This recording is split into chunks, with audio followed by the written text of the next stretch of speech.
사도행전 16장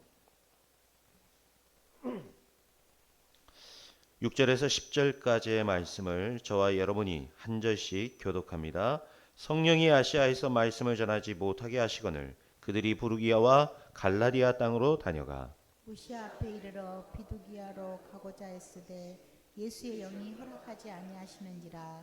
무시아를 지나 드로아로 내려갔는데 밤에 환상이 바울에게 보이니 마게도냐 사람 하나가 서서 그에게 청하여 이르되 마게도냐로 건너와서 우리를 도우라 하거늘. 10절을 다 같이 합독합니다. 바울이 그 환상을 보았을 때 우리가 곧 마게도냐로 떠나기를 힘쓰니 이는 하나님이 저 사람들에게 복음을 전하라고 우리를 부르신 줄로 인정함이러라.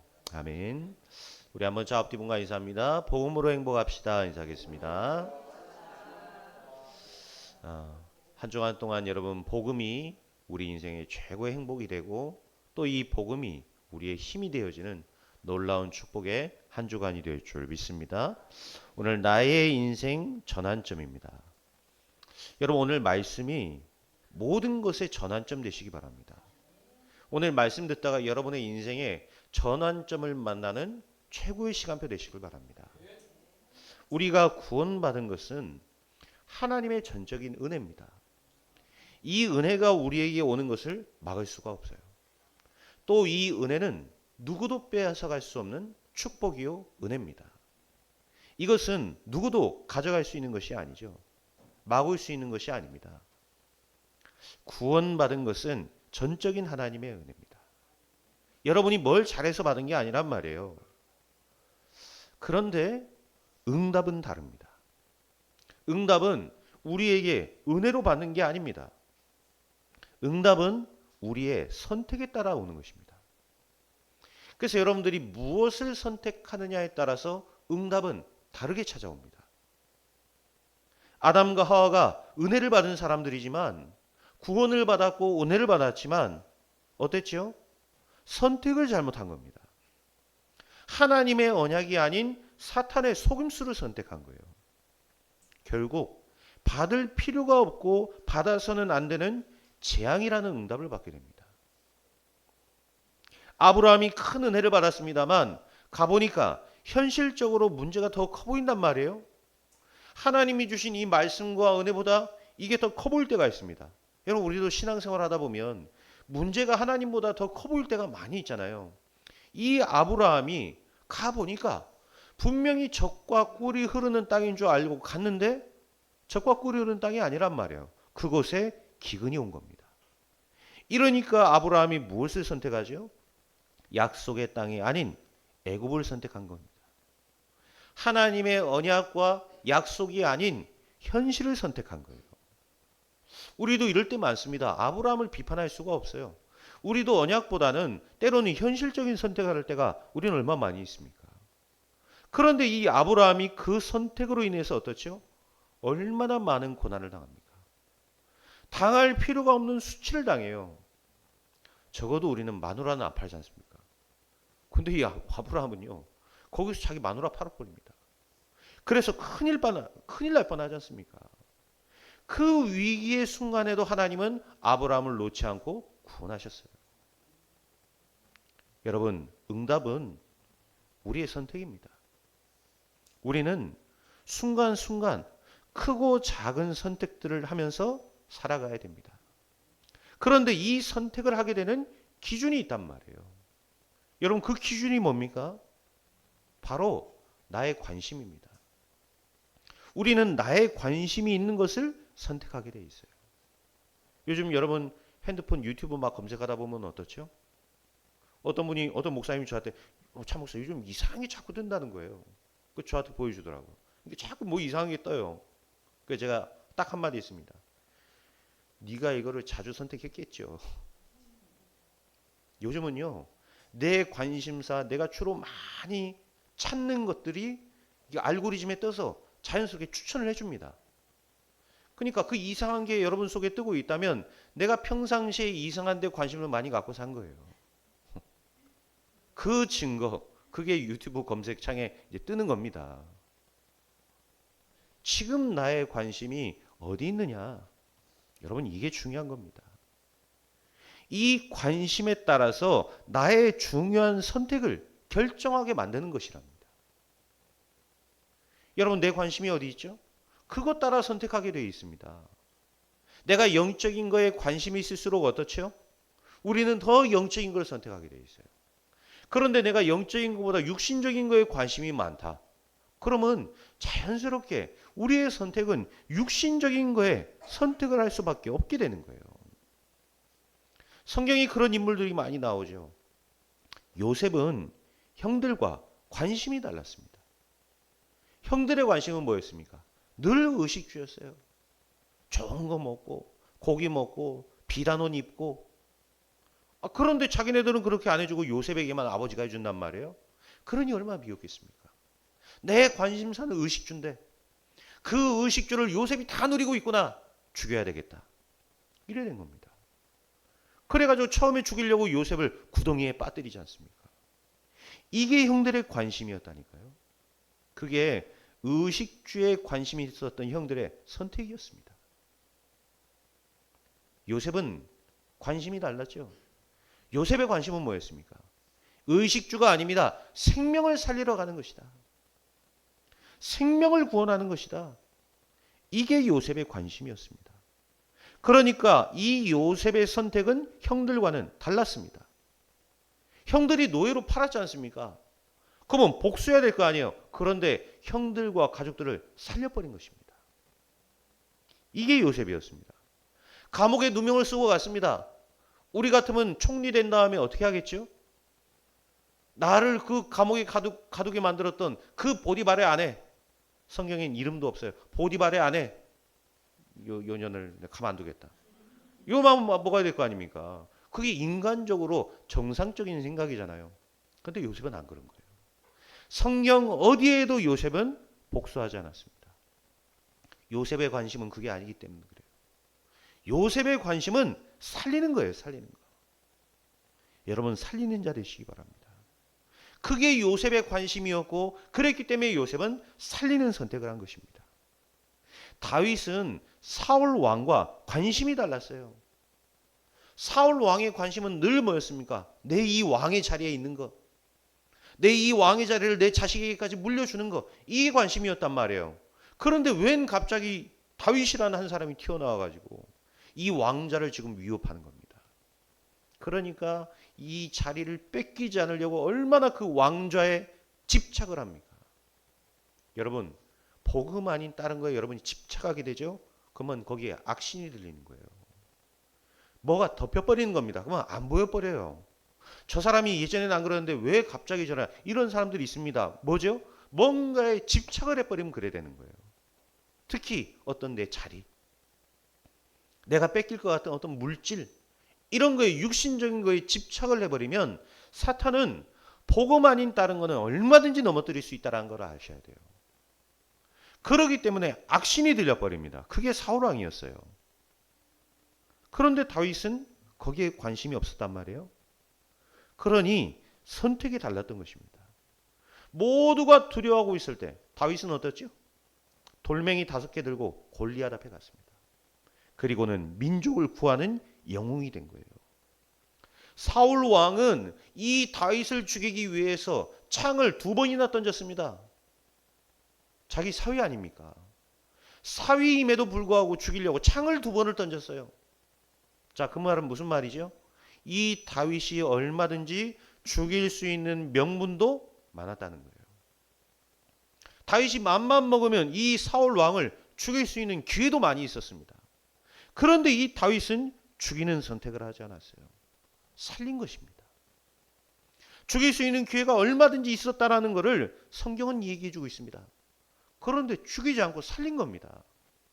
사울 왕이 자기보다 힘이 세서 그럴까요?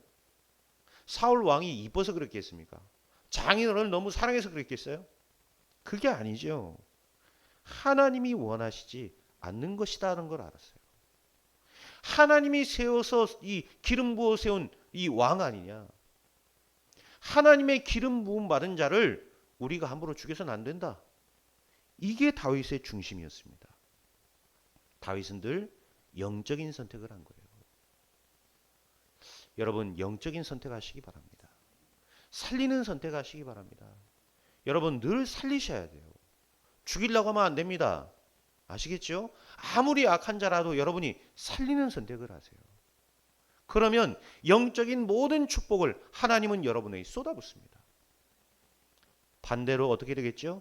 흑암의 전략과 역사는 무너지게 되는 것입니다. 늘 죽이려 하는 흑암의 역사는 여러분이 살리는 선택을 할 때 무너지게 되어 있습니다. 바울은 다른 사람들과 관심부터가 달랐어요. 다른 사람들의 관심은 뭡니까? 바리새인 되는 거예요. 바리새인. 바리새인은 아무나 되지 않습니다. 바리새인이 된다는 것은 당시에 유대인들에게는 굉장한 명예예요. 명예. 아무나 될 수 있는 게 아니란 말이에요. 굉장한 명예입니다. 사내들인 공회원되는 것, 이것이 다른 사람들의 관심이었습니다. 근데 바울은 바리새인이었고 사내들인 공회원이었단 말이에요. 지금으로 따질 것 같으면 국회의원입니다. 국회의원. 그러니 그 사람들의 관심은 그거 되는 게 소원이었잖아요. 로마 시민권 가는 거.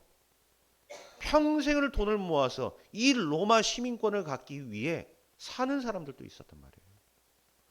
근데 바울은 그리스도를 만난 뒤에 자기가 갖고 있었던 이 바리새인 사내들인 공의원 로마 시민권, 자기의 스승 가말리엘 학파 전부 뭐라 얘기했죠? 배설물로 여겨버렸어요. 내가 그리스도를 만나고 보니까 이 모든 것들이 배설물이더라. 그리스도 안에 모든 보화와 지식이 감추어져 있느니라.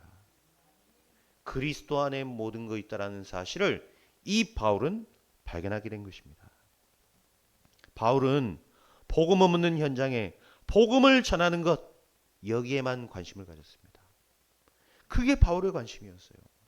지금 많은 사람들이 네피림과 질병 속에 잡혀 있는데 그들을 치유하고 소외된 현장을 살리는 것, 저 지금 복음 한번 듣지 못한 이 이방인들에게 복음을 증거하는 것, 바울의 관심은 여기 있었단 말입니다. 그러니 선택이 달랐죠. 사도행전 17장, 18장, 19장 계속해서 어디로 갑니까? 계속해서 회당으로 가는 거예요. 가서 뭐 하는 것이죠? 렘넌트들에게 왜 예수가 그리스도시냐? 그리스도의 당연성을 얘기했어요.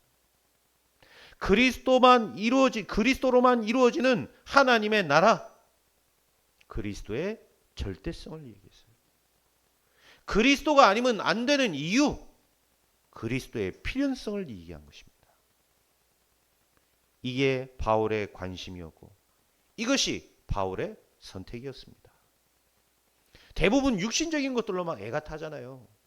뭐가 안 되면 그게 안 되는 것들로 애가 타고, 육신적인 게 해결이 안 되면 그 해결 안 되는 걸로 애가 타지 않습니까? 바울은 그렇지 않았어요. 복음이 증거되지 못하는 걸 애가 타 있습니다. 심지어 사도들이, 예수님과 함께 했던 사도들마저도 이방인들에게 율법을 강조하고 복음이 아닌 전통과 관습을 강조한단 말이에요. 복음을 강조해야 될 건데 다른 거 강조하는 그거에 애가 타 있어요. 그게 바울의 관심이었고 그게 바울의 선택이었습니다. 여러분, 오늘 여러분의 관심은 뭐에 있습니까?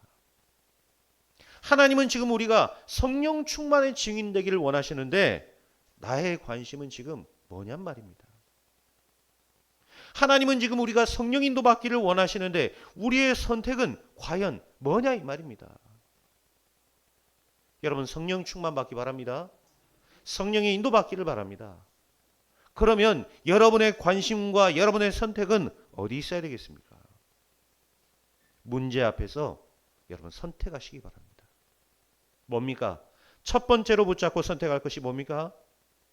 이 문제는 절망이 아닌 축복을 보는 전환점이다. 여러분, 문제 앞에서 선택하세요. 내가 절망을 선택할 것이냐, 축복을 보는 전환점을 선택할 것이냐. 절망 속에서 하나님의 진짜 축복을 찾아내는 선택을 해라. 여러분, 절망 왔습니까? 절망 아닙니다. 축복입니다. 이것을 찾아내는 선택을 하라 이 말이에요.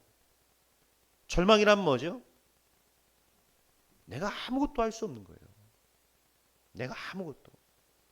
내 힘으로는 내 작은 그 힘 하나 가지고도 아무것도 할 수 없는, 내가 아무리 용을 쓰고 애써도 할 수 없는, 그게 바로 절망입니다.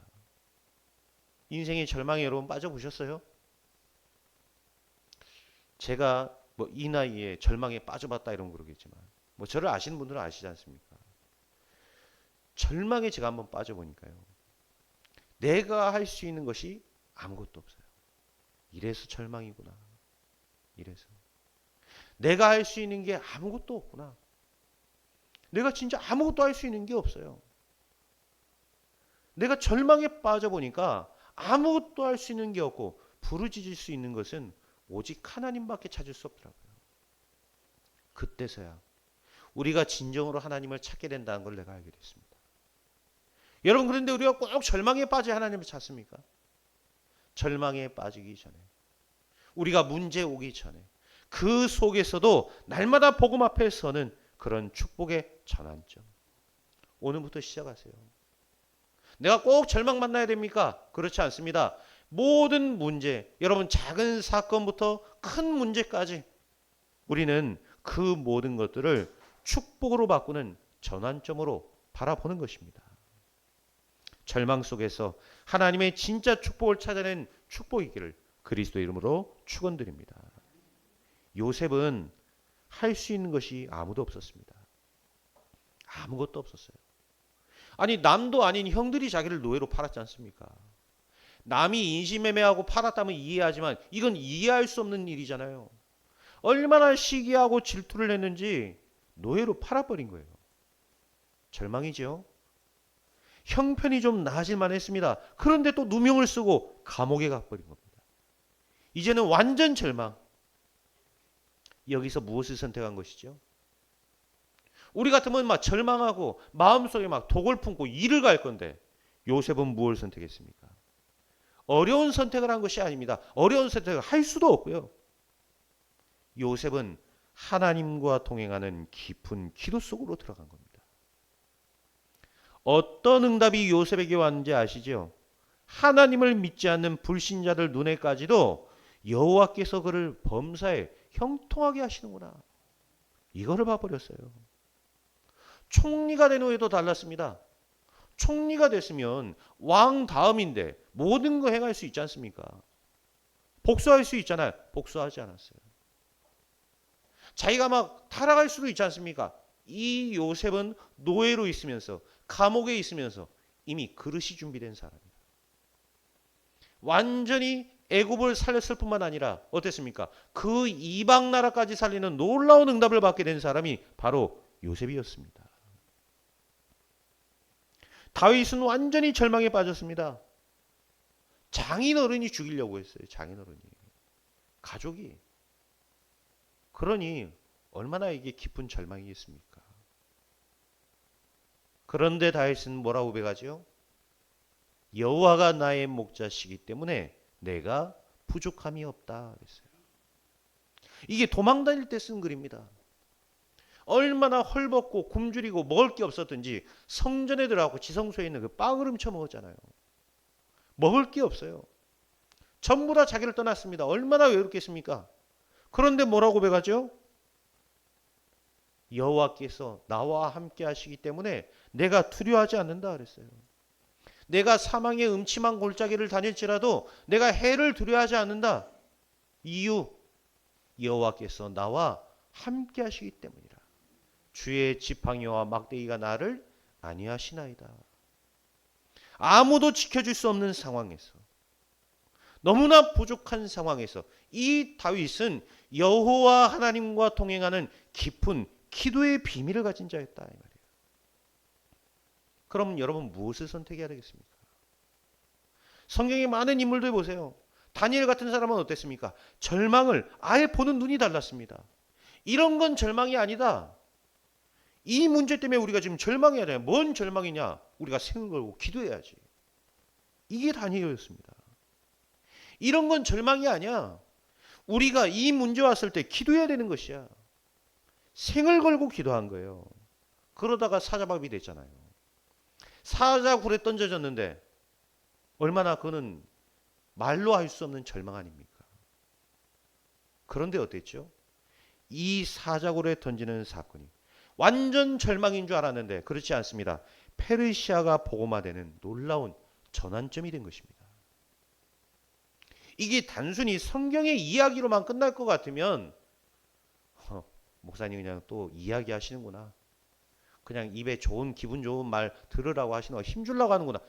이 말 할 건데 아니잖아요. 이건 실제 역사 아닙니까? 여러분 실제 역사에 기록되어 있는 일입니다. 페르시아가 하나님을 믿는 복음화되는 역사가 일어났어요.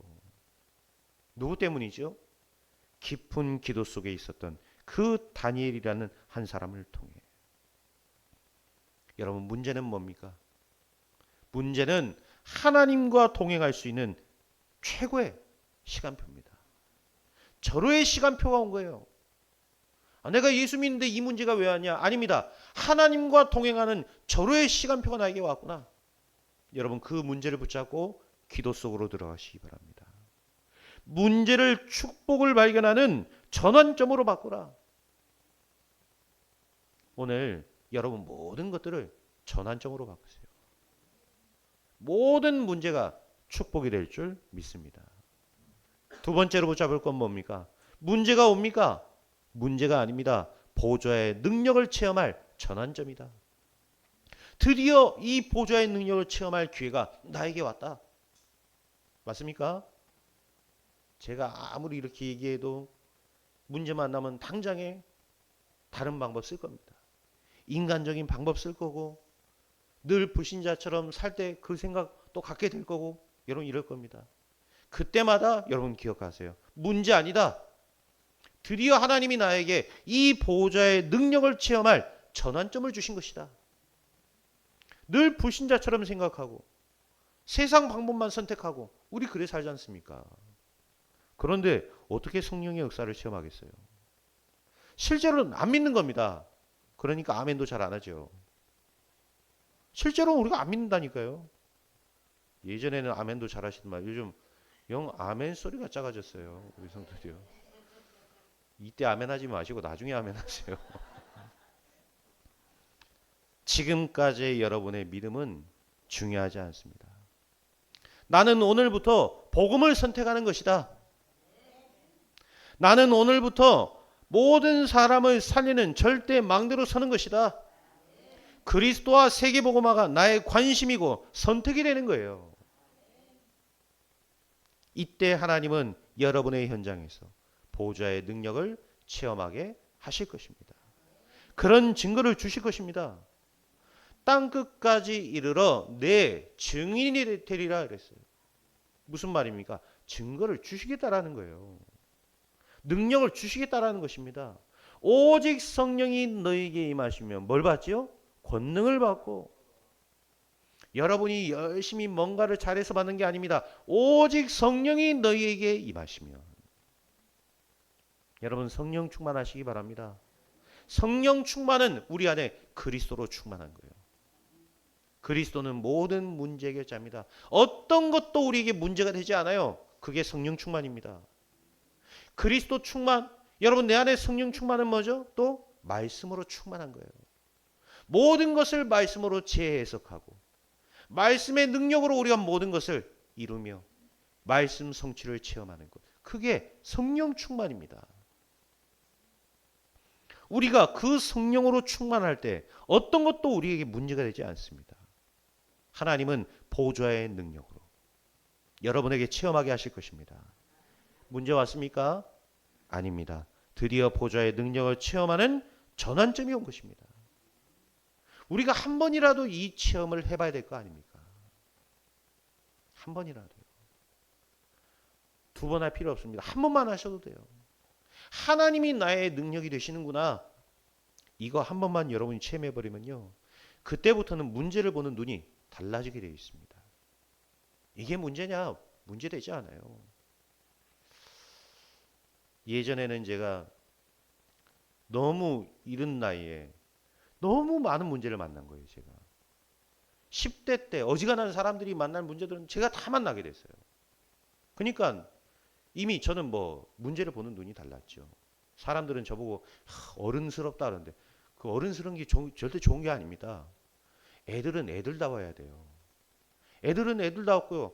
애들이 예배 시간에 딴짓하고 핸드폰 보고 당연한 겁니다. 다른 데 관심 갖는 건 어떤 면에서는 당연한 거일 수 있어요. 물론 그러면 안 되겠지만, 물론 그러다가 이제 집에 가서 저한테 혼나고 하지만, 그렇게 하는 거는 애들다운 겁니다. 근데 저는 그러지 않았어요. 너무 갈급한 겁니다. 내 상태가. 그 10대 때인데 어린 학생이 꿈이 있고 소망이 있어야 될 거 아니에요. 소망도 없고 꿈도 없고 이래 살다가 우리 아버지처럼 살 것 같고 우리 아버지 꼴을 보니까 영 아닌 것 같고 이래 보인단 말이에요. 죽어야 되겠구나. 초등학교 5학년 때 제가 자살을 하려고 했어요. 너무 내 삶이 이래 살아봤자 아무 소망이 없는 것 같을 거예요. 근데 이제 무서워서 이제 긋지는 못했어요. 무서운 겁니다. 어린 아이니까. 그러니 제가 뭐가 행복했겠습니까? 무슨 소망이 있겠어요? 그래서 저는 방황하는 청소년들을 보면요. 제 마음이 참 짠합니다. 쟤들이 왜 방황할까요? 참되고 올바른 것에서 행복을 체험하지 못했기 때문에 그런 거예요. 지금 저희들이 왜 막 살죠? 소망이 없으니까 막 사는 거예요. 소망이 있으면 절대로 막 살지 않습니다. 자신의 미래를 놓고 그걸 향해 도전하고 그걸 준비하는 것이지 막 살지 않아요. 근데 그 아이들이 왜 막 살죠? 왜 방황하죠? 저는 그 아이를 보면요. 마음에 이해가 가요. 내가 그래 살았으니까. 내가 저 속에 있었으니까. 그러면 문제가 끝나야 될 것 같은데 이 문제들이요. 20대도 또 다른 문제로 30대 되고 결혼하고 또 다른 문제로 40대 되니까 없을 줄 알아요. 또 다른 문제로. 저는 교단 문제 겪으면서 제가 이런 문제를 겪고 저는 상상을 못했습니다. 저는 상상을 못했어요. 저는 어렸을 때부터 감리교 보수주의적인 우리 목사님 아래서 제가 자라면서 목회를 보고 자랐거든요. 그래서 저는 어떻게 목회를 해야 되는지를 보고 자랐습니다. 늘 우리 전도사님이 제 중학생 때 저를 데리고 현장을 갔어요. 다락방 현장을 가서 보여주고 가서 이렇게 봤기 때문에 저는 현장 가는 게 당연하다고 생각하며 살아왔던 사람입니다. 그랬던 저에게 목회와 현장은 당연한 거였어요. 근데 이런 교단적인 문제를 내가 만날 거로 난 상상을 못했다니까요. 그것도 같이 이렇게 복음운동했던 이런 목회자들. 어제도 얘기를 들으니까 말도 안 되는 거짓말을 가지고 제가 교단을 완전히 나가가지고 이름도 없는 이상한 데로 내가 가입을 하려고 한다. 이런 소문을 또 내는 거 있죠. 내가 그 얘기를 들으면서 이게 또 이 아래서 이 올라오는 그 있잖아요. 우리 속에 그 안에 깊은 그 속에 있잖아요. 끌어올라오는 거 있잖아요. 이게 올라올 뻔했는데 하나님이 내게 은혜를 주시더라고요. 저는 문제가 안 끝날 줄 알았어요. 없을 줄 알았어요. 여러분 우리가 예수 믿고 살아가다 보면 문제가 없습니까? 문제는 똑같이 있습니다. 불신자들이 겪는 경제 문제, 건강 문제, 자녀 문제 우리 똑같이 겪어요. 때로는 사기꾼한테 당하기도 하고 때로는 거짓말한 거다 뒤통수 당해서 내 마음도 상하고 이런단 말입니다. 우리도 똑같이 불신자들과 당하는데 차이가 뭐냔 말입니다. 그때마다 우리는 뭘 선택하는 것이죠? 우리는 깊은 기도 속으로 들어가서 보좌의 능력을 체험하는 그 은혜 속으로 들어가는 것입니다. 그게 우리의 방법이에요. 그러면 하나님이 우리에게 무엇을 깨닫게 해주십니까? 문제 아니야. 나는 이게 문제라고 생각했는데 하나님은 우리에게 야 문제 아니라니까. 문제 아니야. 축복이야. 문제가 아니야. 보호자의 능력을 체험할 기회를 주신 거야. 제가 어제 딱 묵상하는 가운데요. 하나님이 은혜를 주신 거예요. 그렇다. 우리가 드디어 이 능력을 체험할 기회를 받은 것이다. 한 번도 이 능력을 체험해보지 못한 성도들이 대부분인데 이제는 우리가 전환점의 시간표다. 하나님의 능력을 체험하는 시간표가 우리에게 온 것이다. 자, 그렇다면 우리가 세 번째로 붙잡을 건 뭡니까? 세 번째입니다.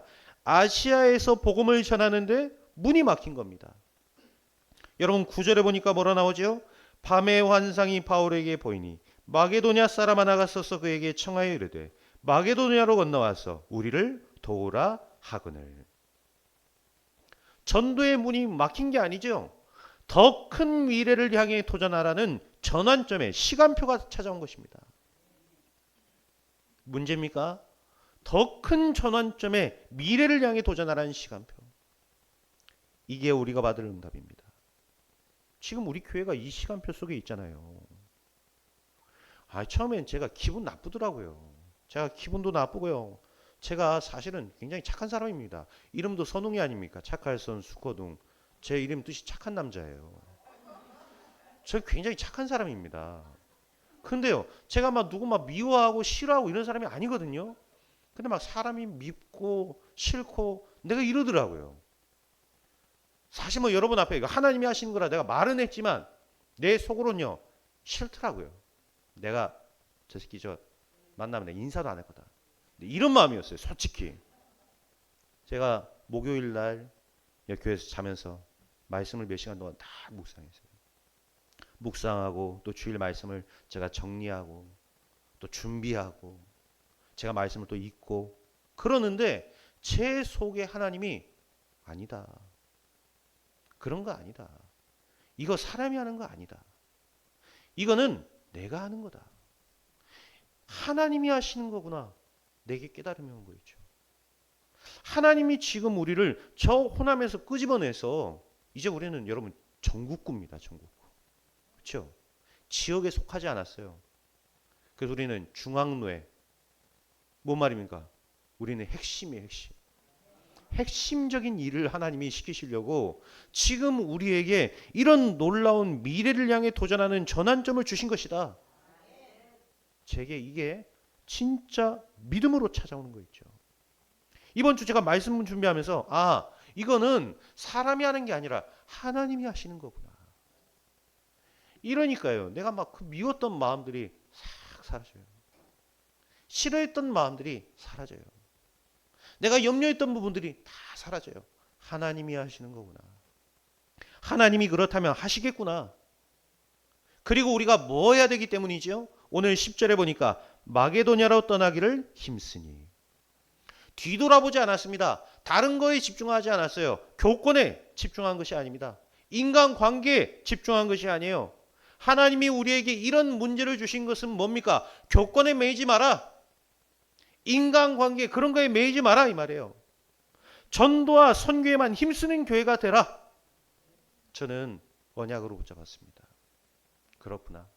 하나님이 우리 서만학교회를 전도와 선교만 하는 교회 이거 세우시려고 교권에도 매이지 않게 하시고 저 인간관계에도 매이지 않게 하시고 나를 주의 종 목회자로 세우시기 위해 그 어린 시절부터 그 외로움을 겪기도 하시고 때로는 그 고난도 겪게 하시면서 여기까지 인도하신 하나님. 우리 성도들 각 한 사람 한 사람마다 역사 없는 사람이 없습니다. 안 그래요? 얘기 들어보면 역사 없는 사람이 없어요. 다 한 편의 장편의 영화 한 편씩을 다 갖고 계세요. 왜 하나님이 그런 장편의 영화들과 히스토리를 만들어서 여러분을 여기까지 끌고 왔습니까? 이제는 다른 거에 관심 갖지 마라 이 말이에요. 이제 우리의 남은 인생은 전도와 선교하다 가는 것이다. 정말로 이 복음 운동하는 후대, 교회 세우고 가는 것이다. 여러분 지금 교회가 전부 다른 거 하고 있습니다. 교회가 다른 거 하고 있을 때 저 이단과 사이비들은 현장에 어마어마한 부흥의 역사를 일으켰어요. 여러분 우리가 핑계대면 안 돼요. 우리가 다락방 전도운동 하고 있는데 이거 하니까 전도가 안 된다? 그런 핑계대면 안 됩니다. 신천지는 오히려 코로나 오고 나서 정체가 드러났는데 더 부흥해 버렸습니다. 캠프 나갔더니 그 연양동 캠프 공원 나갔더니 하나님의 교회 사람 3명 만났어요. 우리도 3명 있었습니다. 저쪽에서 우리 윤건사님 딱 둘러싸는 거 있잖아요. 이게 사람들이. 그래갖고 이제 우리가 딱 가야 된다. 도로 가야 된다고 우리 갔어요. 갔는데 우리는 권사님하고 막 한참 얘기하고 있더라고요. 저희가 딱 가니까 눈치를 딱 보고 도망가는 거예요. 이렇게. 그래서 제가 주보 들고 쫓아갔습니다. 주보 들고 쫓아가서 이거 우리 교회 주보니까 이거나 하나 보시라고. 딱 주는데 됐다는 거예요. 원래는 정상적인 교회가 도망을 가고 이단들이 막 쫓아가오지 않습니까? 딱 쫓아갔는데 안 받는 거예요. 막 가더라고요. 그러면서 이 여자가 딱 한마디 하는 거 있죠. 신천지입니까? 이런 거죠. 우리 보고 신천지니까. 아닙니다. 우리 정상적인 교회입니다. 제가 딱 그러고 오는데요. 근데 우리 뭐 고사님 뭐 대한예수교 장로고 막 이렇게 막 그런 거 말고 막 쭉 가요. 제가 그 얘기를 딱 듣는데 마음속에 씁쓸한 겁니다. 얼마나 교회가 전도를 안 했으면, 전도하러 돌아다니는 것들은 전부 다 하나님의 교회고 신천지를 밖에 없고, 이 하나님의 교회 사람들이 어지간하면 이 사람들을 안 벗어나거든요. 어지간하면 안 가는 이 하나님의 교회 사람들이 신천지한테 얼마나 학을 뗐으면 도망가겠습니까? 참 제가 보면서요, 이만큼 현장에 지금 복음이 증거되지 않고 있구나. 우리가 전도 선교 전부 다 놓쳤구나. 우리가 안 하고 있구나. 우리가 알게 됐어요. 우리는 지역 살려야 됩니다. 우리는 흑암에 빠져 있는 세계, 문화 살려야 됩니다. 저와 여러분은 지금보다 더 큰 미래를 향해 도전할 전환점의 시간표 속에 있는 것입니다. 오늘부터 믿음의 도전을 시작하시기 바랍니다. 어떤 결론을 내려야 되겠습니까? 문제 때문에 절망하지 마세요. 문제 왔다고 해서 우리 특별히 청년들 실패 의식 속에 빠지지 마세요. 오늘부터 뭔 속으로 들어가냐? 삶 집중 속으로 들어가는 거야. 삶 집중은 뭐죠? 아침과 낮과 밤으로 하나님을 향해 집중하는 것입니다. 무슨 말입니까? 여러분의 모든 만남, 사건, 일 하는 모든 것들을 가지고 기도로 연결시켜라. 모든 것을 기도로 연결시키기 바랍니다. 이러면 이때부터 여러분에게 어떤 응답이 오죠? 모든 사람이 여러분에게 오게 됩니다. 플랫폼의 응답. 플랫폼이 뭡니까? 모두가 모이는 거예요. 이 지하철을 타고 가기 위해 지하철역으로 다 모여야 됩니다. 비행기를 어디가 타야 됩니까? 그런 고민할 필요 없어요. 공항이라는 플랫폼으로 가면 거기에 비행기가 다 와 있습니다.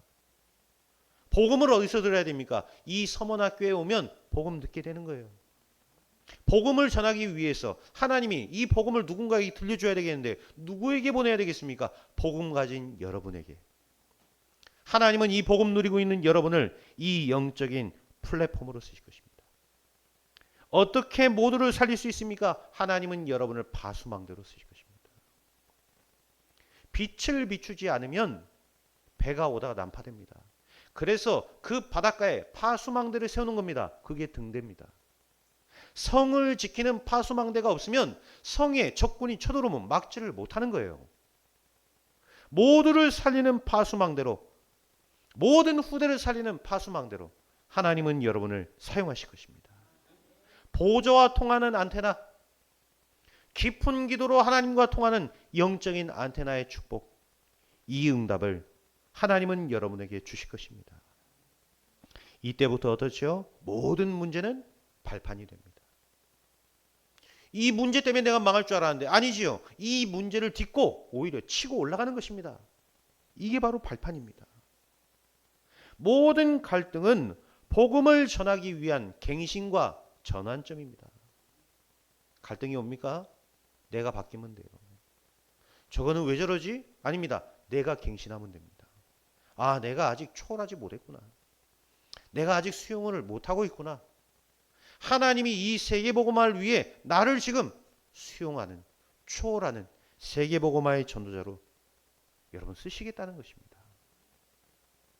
위기인 줄 알았는데 뭡니까? 이 위기는 기회가 될 것입니다. 이런 세 가지의 응답이 이제 우리에게 찾아와야 돼요. 늘 말로만 그러지 마시고요. 제가 뭐 성도들 가끔씩 상담하고 얘기 나누고 현장 가서 만나보면요. 늘 이겁니다. 늘 이거. 문제 때문에 갈등하고, 갈등 와가지고 낙심하고, 위기 만나고 절망에 빠져버리고.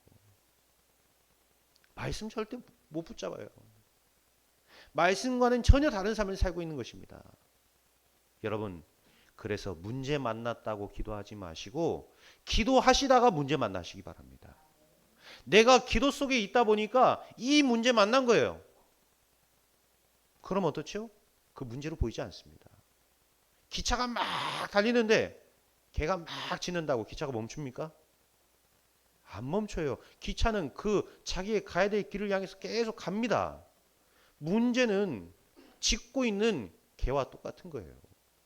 여러분은 세계복음화 그리스도 언약 붙잡고 세계복음화의 열차 속에서 끝까지 가는 겁니다. 어떤 것도 문제되지 않습니다. 복음 가진 우리에게 어떤 것도 문제되지 않습니다. 오히려 문제는 나의 인생 전환점이 될 것입니다. 오늘 말씀 붙잡고 이번 한 주간 만나는 모든 문제, 갈등, 위기, 전환점으로 바꾸시는 놀라운 축복의 한 주간 되시기를 그리스도 예수 이름으로 축원드립니다. 기도하겠습니다. 하나님 감사합니다. 갈등과 문제 앞에서 또 위기 앞에서 모든 것을 축복으로 바꾸는 전환점이 이제 시작되게 하옵소서. 보좌의 능력을 체험하게 해주시고 이제는 더 큰 미래를 향해 도전하는 인생의 전환점을 시작하게 하옵소서. 감사드리며 우리 주 예수 그리스도의 이름으로 기도하옵나이다. 아멘.